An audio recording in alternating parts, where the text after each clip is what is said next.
Welcome to the Humanergy Leadership Podcast, where we tackle your toughest leadership challenges and share practical tools to help you lead with impact. Hey everybody, Mimi here with Humanergy. You are tuning in for one of our First Friday free leadership workshop episodes.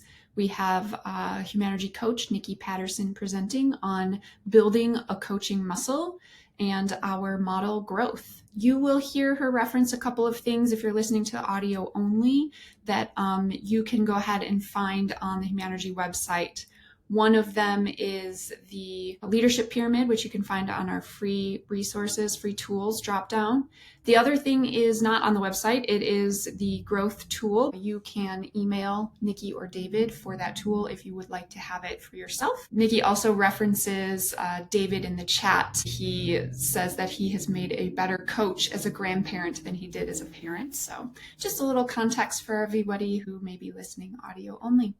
And I will pass it over to Nikki from here. Hi, all. Wonderful to see you all on what is here in Michigan a little bit of a rainy, drizzly morning, afternoon. So if you have joined some of our other First Fridays, you'll know that this fall we are spending a little bit of time exploring developing people. And if you have been developed or if you have developed someone else, you know that coaching can be a key part of developing people. As mentioned, I am a coach, so it's a part that I really like, but it's a key tool in becoming an effective leader and being able to develop members of your team. So that's what we're going to dive into for our little piece of content this morning. So this is what we're going to take a look at. First, we're going to talk a little bit about what is coaching. So often coaching can be used interchangeably with advising or mentoring or consulting or teaching. So we're going to talk a little bit about what coaching means when we talk about it in this context. Then we're going to dive a little bit into when is coaching the right leadership tool? Because as we've talked about it, it is something that you put in your leadership tool bag and pull it out when necessary. It's not always the best tool. So when is it the best time to pull that out? And then we'll dive into a resource that we have Humanergy to help build that coaching muscle. Because it is a bit of a switch. We've talked about in the beginning, and David shared that it's hard moving to that coaching mindset when you're really good at problem solving. So this is a tool that can help make that switch. So that is where we're going this afternoon. So we'll start with talking a little bit about what is coaching. Something I call the coaching continuum here. So as you look across these actions that you can take as a leader, starts on the left, right? So all the way on the left, these are things, we're going to put this in the context of if you're a manager and you're working with someone that's reporting for you, something needs to be done. You can do it for them. You can just do it, get it out of the way. You can tell them what to do and have them do it. Somewhere in the middle, you can advise them what they could do. Maybe you keep moving over and that moves towards suggesting what they might do. And then all the way over at the end is asking questions to help them solve. So these are some different ways that you might show up as a leader. So thinking back to that first question that we asked you when you all came in, asking you to think about the best manager or mentor that you have had. And what was the one thing that they did most that really helped you to develop? What I'm going to ask you to do is think about what bucket that would fall in.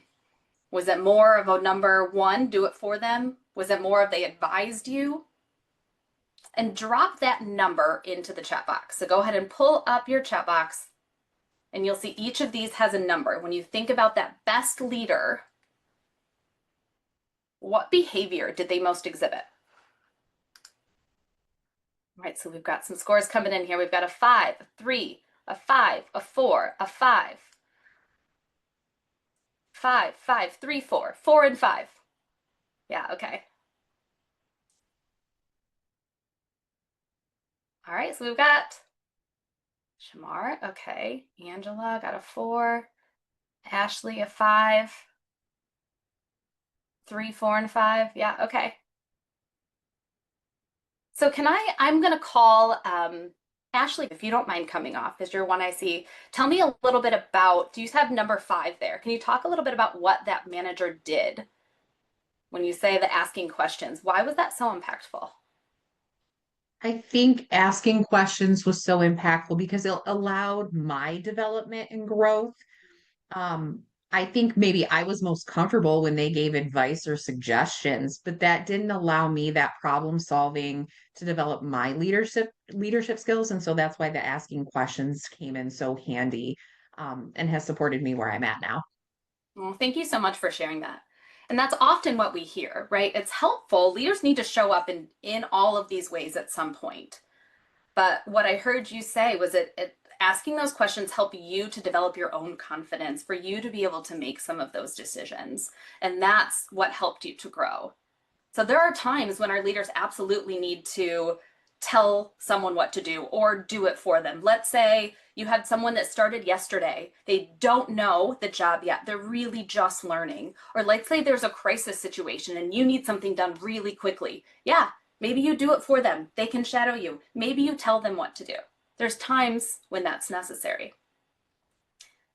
Also, there's the times when advised or suggest are really helpful. Maybe you're sharing, this is what I've done before. This is what has worked really well for me. And the time when we really want to ask questions, when we use this coaching skill, is when we're wanting someone to build the skill of figuring it out themselves. It's a silly example, but I find it pretty fitting. I have a 3-year-old who we're moving from summer clothes into winter clothes. So she's in the stage right now where she'll get one arm on and then get stuck. So the shirt's over her face, she's got this arm out, and she says, I'm stuck. Mom, can you help me? So easily I could just pull it down, right? Pull it down and then we're done. But then tomorrow she's gonna come to me exactly again and say, Mom, I'm stuck in my shirt again, can you help me? Which is great if I wanna keep pulling her shirt down all winter long. But if I start moving over, I could say, oh, put your left arm on and just pull down, okay? But then when she doesn't get that left arm, how does she move that side? Or I could continue to move over towards the right and say, oh, that looks tricky. What haven't we tried yet? Where could you put your arm? Until she starts to move that through. And like I said, it's kind of a silly example, but it shows up a lot in the way that we lead as well. It's faster to just do it for them. It's faster to just tell them how to do it. But if there are those skills that we're trying to have someone take ownership over, that's really where we want to use that coaching skill set. So I'll put it, you'll see here a couple ways that we show up differently as leaders, and there's times when that's right. When we're wanting to show up kind of as the expert or be the consultant is when we want to do it for them, tell them. When we want to mentor or advise, yeah, David, I hear that too. When we want to mentor or advise, that's where we show up in that suggestion place. But when we want to show up over here, that's when we want to be a coach. Another way to think about it is over on the left-hand side, where we're doing it for them or we're telling them what to do, the answer comes from outside. The solution, the answer comes from outside of the person we're working with. So you, as the manager or coach, you're the expert. You need to help them get this done. We call this kind of a push method. Where on the other side, the answer comes more from the inside. So the solution lives within the person that you're working with.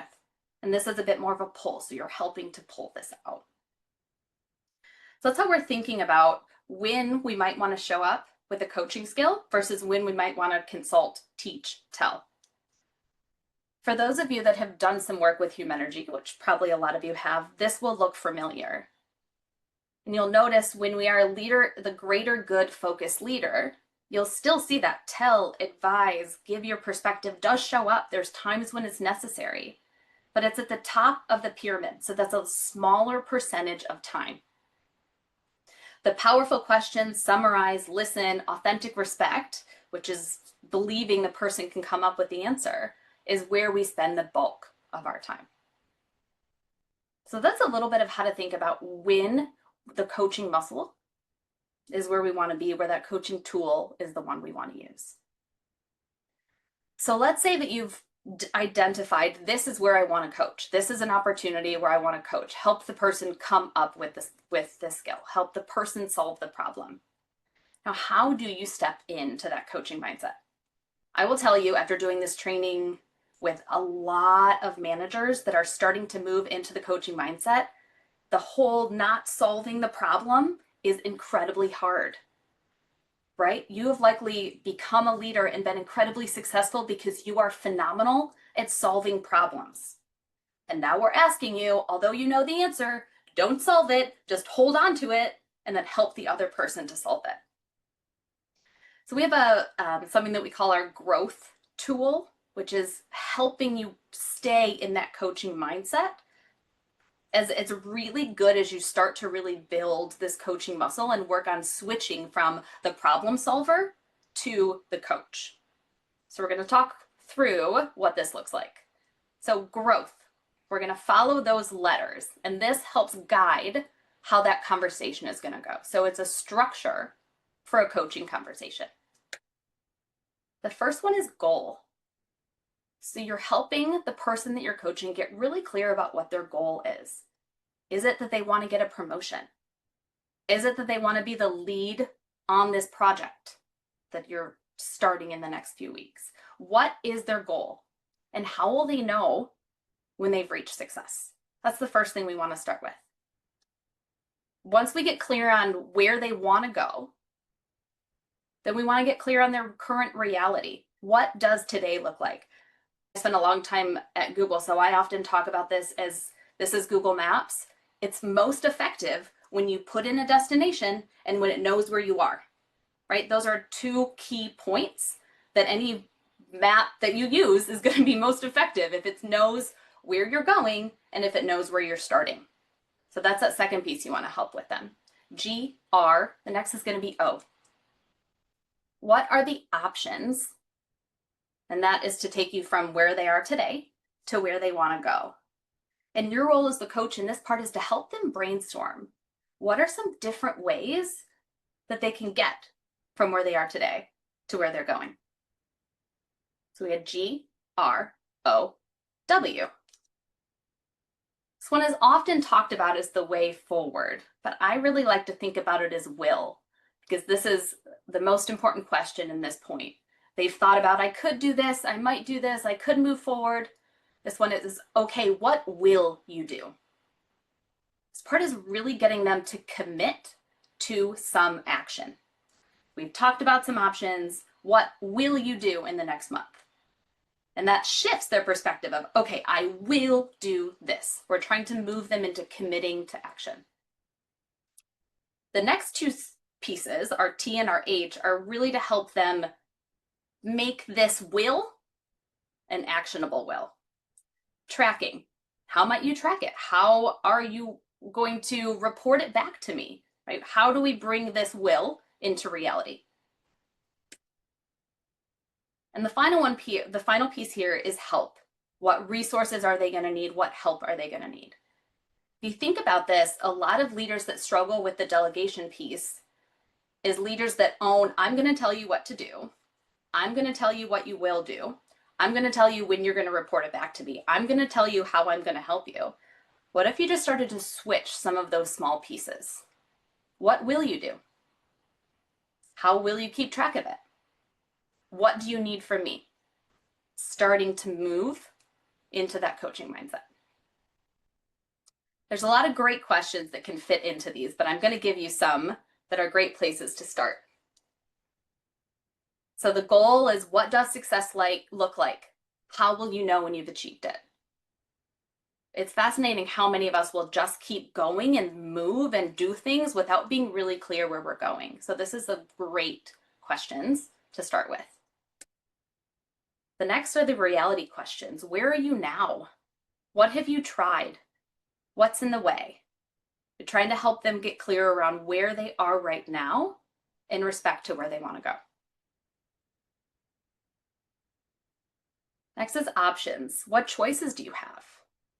What could you stop or start doing to help you move forward? And this one can be helpful if you start getting them on the brainstorm, then maybe you add some of your suggestions as one of the options. So it's a way to kind of get your problem solving in there without telling them what to do. You're trying to help them come up with some different options. How could they get there?